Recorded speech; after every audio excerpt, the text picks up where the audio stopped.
I need everybody to listen up. You don't actually suck at Minecraft building. I hear or see people saying that they are bad Minecraft builders so frequently, and to be honest, I'm sick of it. What does it even mean to be bad at building in an open world sandbox game? To be perfectly honest, this is such an unkind way to talk about yourself. Why does it matter if you're good or bad, as long as you're having fun playing the game?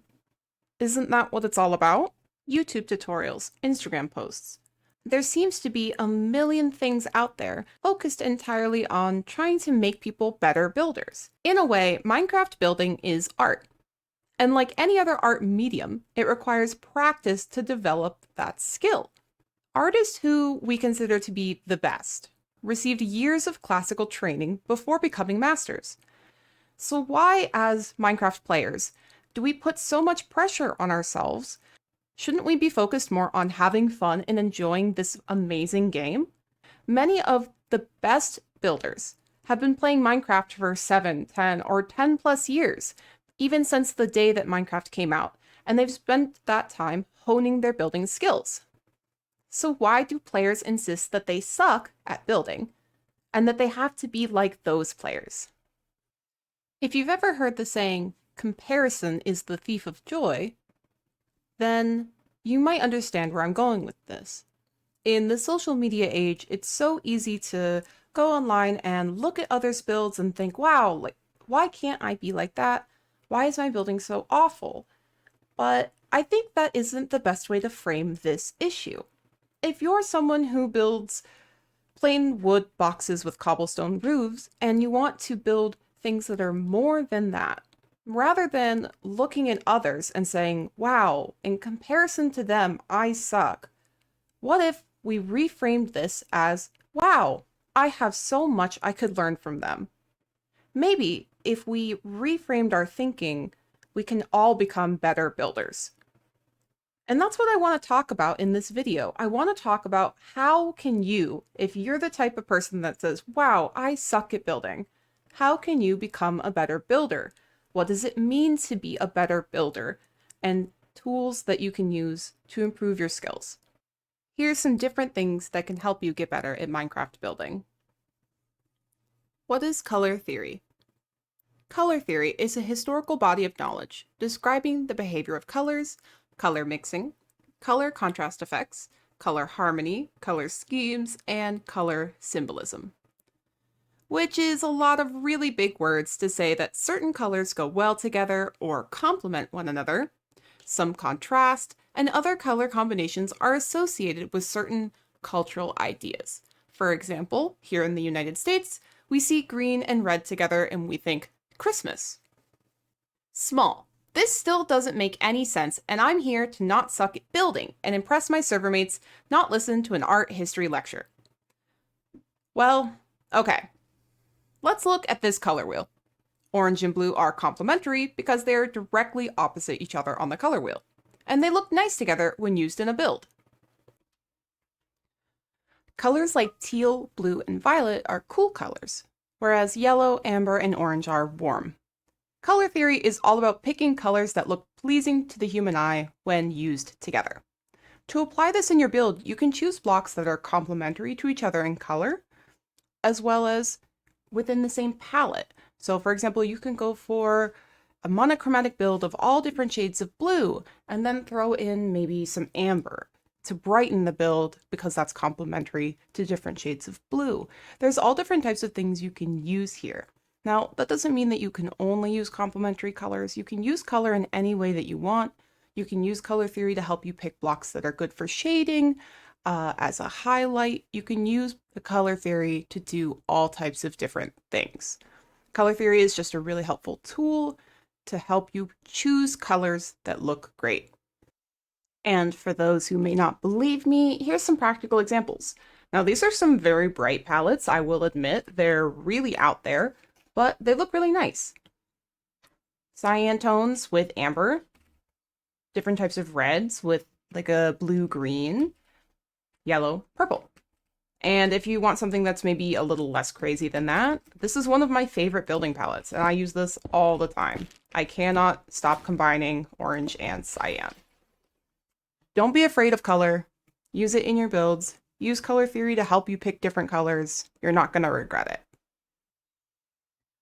And that's the perfect time for us to segue into my next suggestion, which is pick a block palette. A block palette is a really simple tool.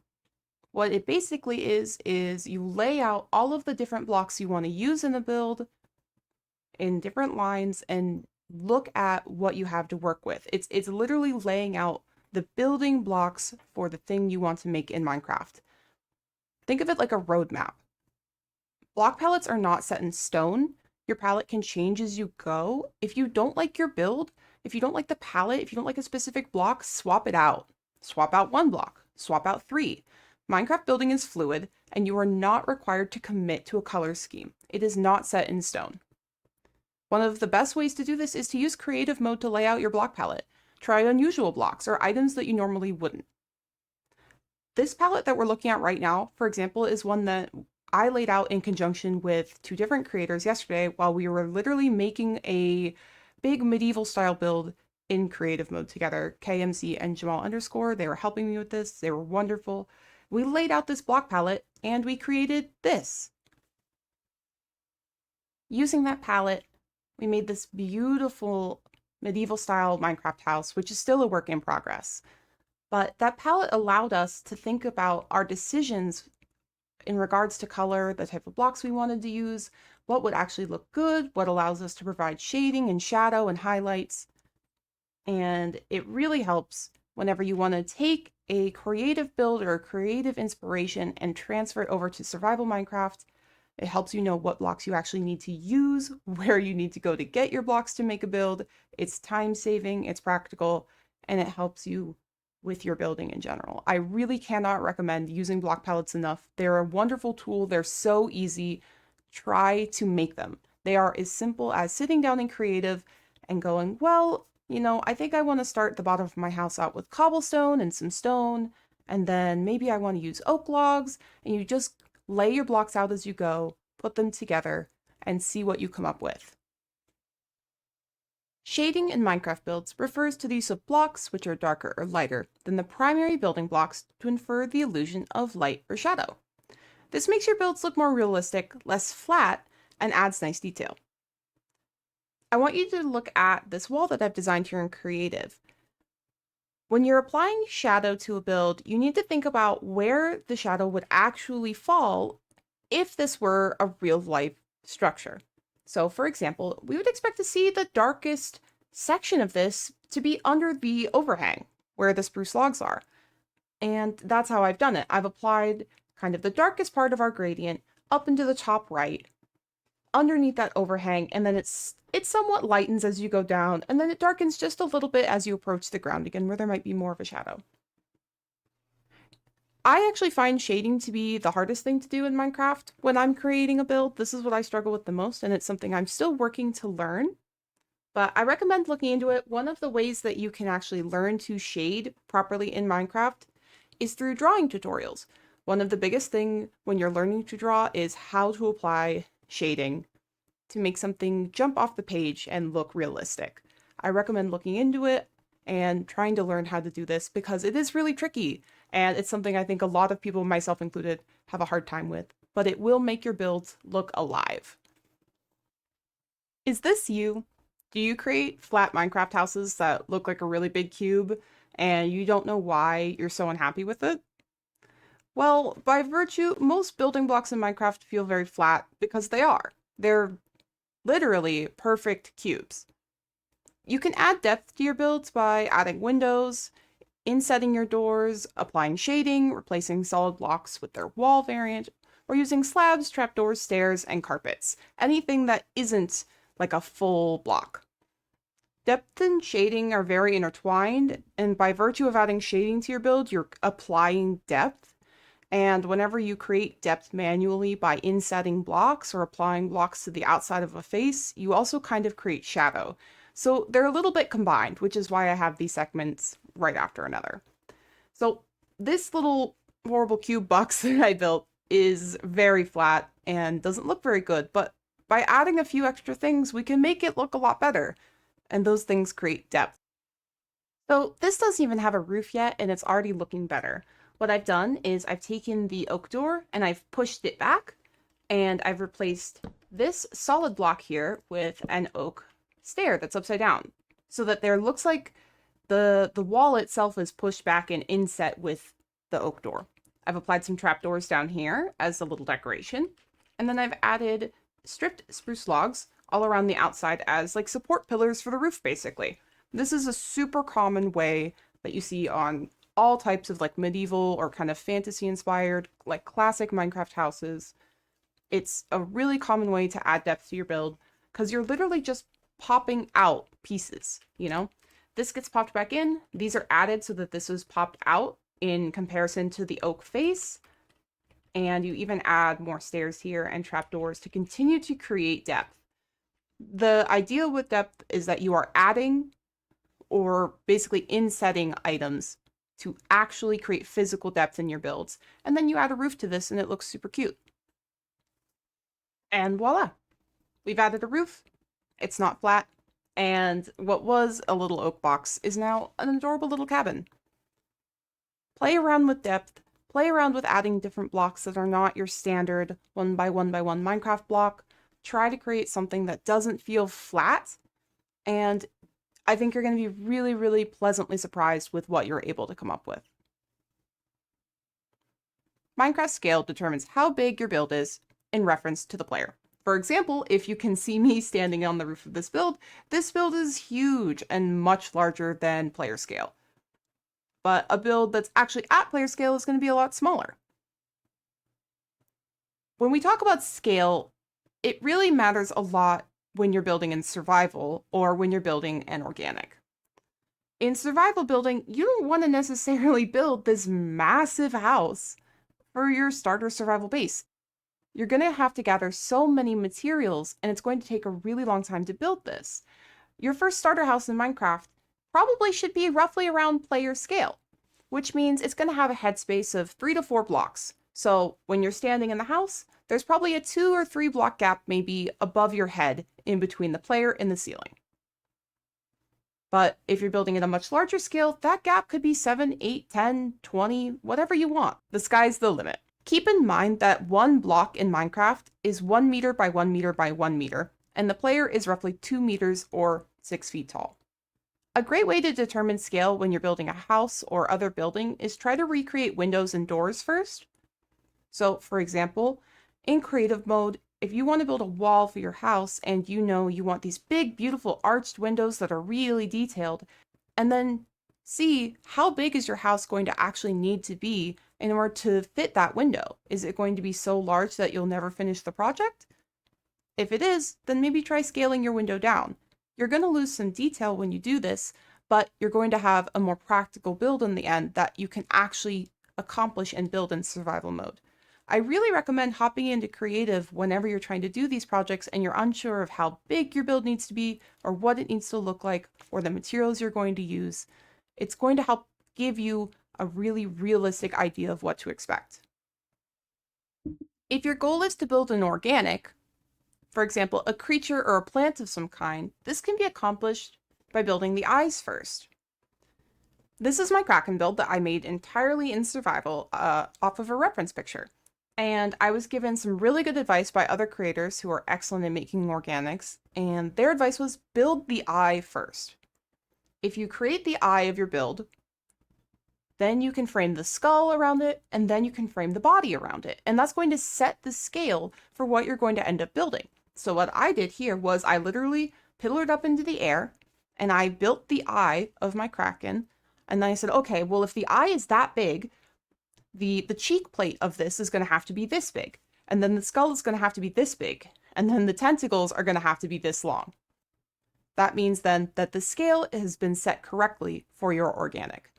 That does mean, though, that your build can end up being much larger than you originally planned. And if that's the case, try rebuilding the eye again, but smaller. Again, when you go smaller in Minecraft, sometimes you do lose some detail, and that's fine. What you're trying to keep in mind is that you're trying to come up with a scale that's going to work for you and make your projects possible. I don't want each and every person to watch this video and go, oh, well, Small said that I should build the eye and put as much detail as I physically can into this and make it humongous. No, that's not the point. The point is practical building tips that are going to work for you, the individual. Not everyone is going to do what I've done and spend an entire year building an octopus. That's crazy. But you might want to build something similar, and so start with the eye. This helps you avoid that classic blunder when you're building an organic of giant head, tiny body, big legs. Practice makes progress. Seriously, practice your building. I started playing Minecraft in 2019 and have been playing consistently ever since. When I started, my builds were not great. I too have built the wooden box house with a cobblestone roof. But recently, I built things like this that you see in my creative world. I'm not some savant who picked up the game and instantly created a masterpiece. I've been actively working on my building skills to get to this point. I have played over 10,000 hours of Minecraft, much of that spent building. But Small, how am I supposed to practice building? Survival building is a pain, and I don't want to gather all these blocks just to build stuff that I don't like. Well, that's where creative mode comes in. In creative mode, you have access to the entire block list, as well as commands and endless resources. You also have access to the debug stick and can break all blocks instantly, so making changes to your build is quick and easy. Utilize this tool to help you practice. This way you aren't wasting, air quotes, your time and resources in your survival world. Seriously, practice. The author Malcolm Gladwell wrote that it takes 10,000 hours to become a phenom, someone who is so good at something that they become a household name. An Olympian is a good example of this, someone who is so skillful at something that they are literally the best in the world. The average Minecraft player doesn't need to become the next Michelangelo of building. Instead, aim for something more realistic, a competent builder. You cannot get something from nothing.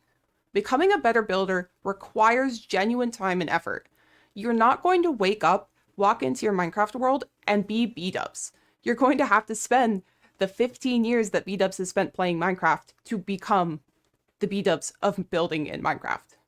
If you devoted 3 hours a week to practicing your building, in a year you'd have spent over 100 hours on that skill. Imagine what happens to your skills in 5 years of doing just that. Seriously, practice. Finally, recognize that we all have more to learn. I'm not the world's best builder. I still struggle with building all of the time. I will go into my survival world or my hardcore world, try to build something, look at it and go, oh, that's awful. And I'll take it down and I'll try it again. And that's just part of the fun of Minecraft, is that you can do that over and over and over because it's a sandbox game. Keep playing, keep practicing. It will make a difference. Learn from others. Don't forget that you can learn from other talented builders and that there are entire servers dedicated to honing the craft of Minecraft building. Tutorial videos on YouTube and other platforms are an amazing resource. Use them. Watching your favorite creator and then trying to emulate their style is also a great way to learn, especially if it's in a building style you aren't comfortable with. The intention isn't to copy someone else's build one for one, but rather to put your own twist on a build and learn from the experience. Ask others for help. When I started building on Twitch, I received so much amazing advice from other talented creators about how to set the scale of my builds, about picking blocks and color schemes, and all of the different things that go into Minecraft building. I also built collaboratively on so many projects where I'd work on a build with someone else and we'd both be making changes to it as we went and learning from each other. Another set of eyes on your build can be really helpful. Hang out in a Discord call with your friends and share your Minecraft screen while you build. Ask for their feedback. You never know, they might have really, really good advice or tips or tricks to help your builds be even better. Use reference materials. Reference materials, things like pictures and reference books, are an amazing and underutilized resource. For example, you can find all types of cool pictures online of fantasy art, of real-life houses, all that type of thing, and then try to copy that in Minecraft. For example, I found this picture of this beautiful Victorian-style house online, and then I rebuilt this house from the beginning of the video in Minecraft. A reference is so useful as it gives you something to compare your progress to as you build. It helps the player know when they might be getting off track, especially with the scale of your build. One of my favorite tools for building houses in Minecraft are actually architectural reference books. I bought all of mine secondhand, and when I went to practice building a house in a new style, I'll often flip to a picture in the book and try to recreate it. These books also discuss really helpful information about shape, color, and scale. No more negative self-talk. Stop being so hard on yourself. The worst thing you can do when you're trying to learn a new skill is convince yourself that you can't. Say you're trying to learn to ride a bike. If all you ever do is sit on the sidewalk and stare at the bike saying, "Man, I'll never get good at riding a bike. I suck at this," then you're never going to ride the bike. Learning a new skill requires putting yourself out there and accepting that there will be failure to start out. You're going to fall off the bike. What matters is getting back on and trying again. Building something that you aren't happy with is okay. You tried, that's great. Now try again. Think about what you don't like about the build and try to change it in the next iteration. Focus on the progress you're making. Negative self-talk only serves to discourage you from getting better. I no longer want to hear that you suck at building. You are learning to build. You are becoming a better builder. There are so many amazing third-party tools out there, and they're free. Use the tools available to you. Utilize these resources. They can only benefit your building. For example, Plots. Plots.co.uk is an amazing tool that can help you create different shapes and 3D models in Minecraft, and it will show you how to make them. Whenever I need to make a large circle or an ellipse, I go to Plots. Hublocks. Hublocks is a really cool website that will generate block gradients for you using hex color codes, and it's free. Building mods like Axiom and WorldEdit are all about building on a giant scale using a third-party tool, and they let you quickly manipulate blocks, terraform texture, and paint your builds all in-game. And of course, the internet at large. If you're struggling to build something, Google, find a reference. Look up pictures of what you're trying to make. Watch a YouTube video for inspiration. Talk to your friends. Go find it. It is out there. It can show you how to make it. There is literally a picture online of anything you could ever want to make in Minecraft. And if there isn't, I'm sure that you can figure it out. And please, please remember, you don't actually suck at Minecraft building.